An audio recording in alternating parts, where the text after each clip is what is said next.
बिस्मिल्लाहिर्रहमानिर्रहीम। अस्सलामुअलैकुम स्टूडेंट्स। हमने पिछले लेक्चर में पढ़ा था what is increment operator and what are its different forms. One form was prefix and other was postfix. एक आपने प्रीफिक्स फॉर्म पढ़ी थी और एक पोस्टफिक्स फॉर्म पढ़ी थी। प्रीफिक्स में इंक्रीमेंट ऑपरेटर पहले लगता था और पोस्टफिक्स में इंक्रीमेंट ऑपरेटर बाद में लगता था। फिर इससे रिलेटेड हमने दो प्रोग्राम्स देखे थे। आज हम डिक्रीमेंट ऑपरेटर के बारे में पढ़ेंगे। बिल्कुल इंक्रीमेंट ऑपरेटर की तरह डिक्रीमेंट ऑपरेटर उसके अपोजिट काम करता है, वैल्यू में 1 का डिक्रीमेंट करता है। इंक्रीमेंट ऑपरेटर वैल्यू में 1 का इंक्रीमेंट कर रहा था और ये जो डिक्रीमेंट ऑपरेटर है ये 1 का डिक्रीमेंट करता है। The decrement operator is used to decrement the value of a variable by 1. It is denoted by the symbol minus minus. It is a unary operator and works with single variable. बिल्कुल उसी तरह सिर्फ इसका symbol जो है वो minus minus है, उसका प्लस प्लस था, तो ये भी यूनरी ऑपरेटर है क्योंकि ये सिंगल वेरिएबल के साथ काम करता है।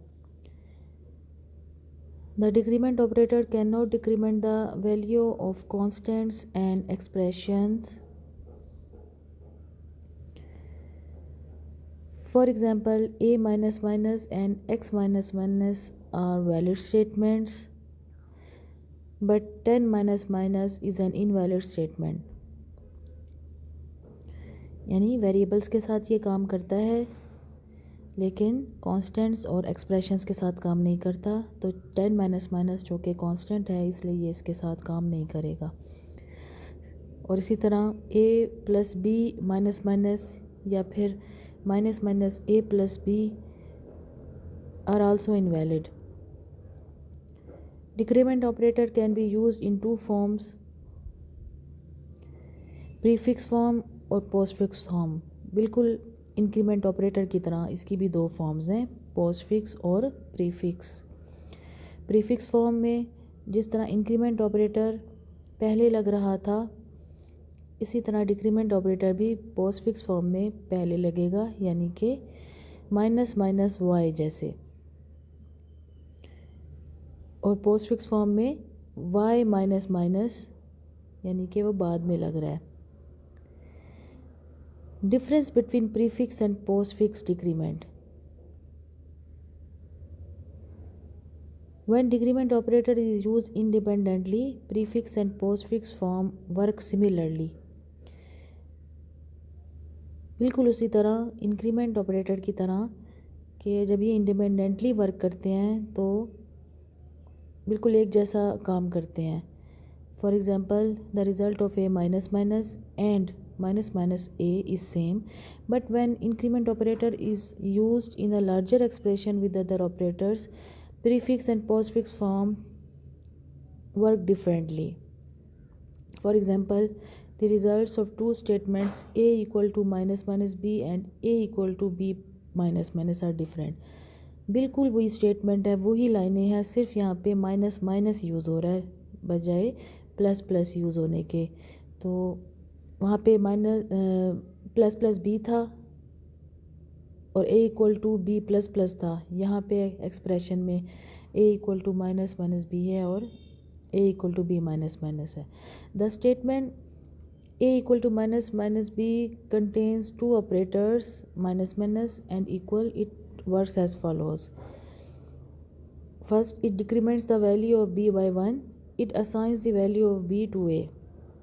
पहले ये बी में जो है डिक्रीमेंट करता है एक नंबर का और फिर बी की वैल्यू ए को असाइन करता है, बिल्कुल उसी तरह जिस तरह हमने इंक्रीमेंट की एग्जांपल पढ़ी थी।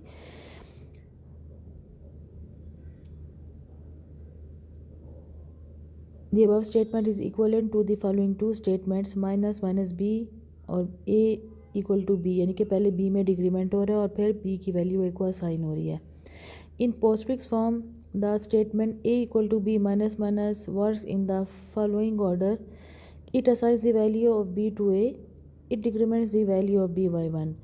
कि पहले जो है वो पोस्ट फिक्स फॉर्म में b की वैल्यू a को असाइन कर देता है और b में बाद में डिक्रीमेंट करता है 1 का।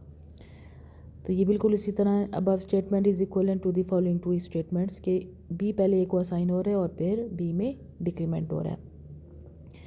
बिल्कुल वैसा ही प्रोग्राम है जो आपने पीछे पढ़ा था जी। जैसे आपने प्रोग्राम 9.4 पढ़ा था और 9.5 पढ़ा था, तो ये इसके जो प्रोग्राम्स हैं 9.6 और 9.7 ये बिल्कुल वैसे ही प्रोग्राम्स हैं, लेकिन इनमें डिक्रीमेंट ऑपरेटर यूज़ हो रहा है।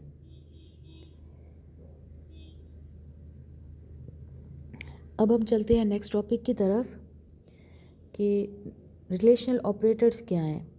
Define relational operators. How many relational operators are provided in C language. The relational operators are used to specify conditions in programs. क्या करते हैं ये प्रोग्राम में कंडीशन स्पेसिफाई करते हैं कि एक वैल्यू अगर बड़ी है दूसरे से या बराबर है या नहीं है या छोटी है, तो ये सब चीज़ें हम रिलेशनल ऑपरेटर्स से फाइंड करते हैं। A relational operator compares to values, it produces result as true और फॉल्स। दो वैल्यू को ये कंपेयर करते हैं और रिज़ल्ट को ट्रू या फॉल्स के तौर पे प्रोड्यूस करते हैं। The relational operators are sometimes called comparison operators as they test conditions that are either true और फॉल्स। इसलिए इनको कंपैरिजन ऑपरेटर्स भी कहते हैं, क्योंकि ये कंडीशन को टेस्ट करते हैं कि वो ट्रू हैं या फॉल्स हैं। C language provides the following 6 basic relational operators. Greater than operator returns true if the value on left side of greater than is greater than the value on the right side, otherwise returns false। कि अगर जो left side वाली value है वो right side से अगर बड़ी होगी तो ये ट्रू रिटर्न करेगा, वरना ये फॉल्स रिटर्न करेगा। जैसे कि एग्जांपल मैं आपको देती हूँ कि 3 इज़ ग्रेटर देन 2, तो ये हमें क्या रिटर्न करेगा? ट्रू रिटर्न करेगा। 3 जो है वो लेफ़्ट साइड पे है, 2 राइट साइड पे है, तो ये हमें ट्रू रिटर्न करेगा। इस तरह लेस देन क्या करेगा? इसका ऑपोजिट है। Less than operator returns true if the value on left side of less than symbol is less than the value on right side, otherwise returns false. उसके बाद equal है, 2 दफ़ा इक्वल का symbol है। Equal to operator returns true if the value on both sides of equal are equal. यानी इस equal के दोनों साइडों पे जो वैल्यू होंगी अगर वो दोनों बराबर हैं तो ये हमें ट्रू रिटर्न करेगा, अदरवाइज ये हमें फॉल्स रिटर्न करेगा। ग्रेटर देन और equal to operator returns true if value on left side of greater than equal to is greater than और equal to the value on right side, otherwise returns false. ऊपर वाला जो greater than आपने पढ़ा है उसके साथ इक्वल भी है, यानी ये इसमें जो लेफ़्ट साइड वाली वैल्यू अगर इक्वल भी होगी राइट साइड के तो वो हमें क्या रिटर्न करेगा? ट्रू रिटर्न करेगा। इसी तरह लेस देन इक्वल टू में भी अगर लेफ़्ट साइड वाली वैल्यू स्मॉल है राइट साइड वाली वैल्यू से तो ट्रू रिटर्न करेगा, अगर लेफ़्ट साइड वाली वैल्यू इक्वल है राइट साइड वाली वैल्यू के तो भी हमें इक्वल रिटर्न करेगा। इसके बाद आखिरी है not equal to. The not equal to operator returns true if the value on left side of this is not equal to the value on right, otherwise returns false. यानी कि अगर दो values एक दूसरे के इक्वल नहीं हैं तो फिर तो ये ट्रू रिटर्न करेगा, अगर दोनों वैल्यू बराबर हैं तो ये फॉल्स रिटर्न करेगा। यानी 3 इज़ नॉट इक्वल टू 2, ये हमें ट्रू रिटर्न करेगा। 2 इज़ नॉट इक्वल टू 2, ये हमें फॉल्स रिटर्न करेगा।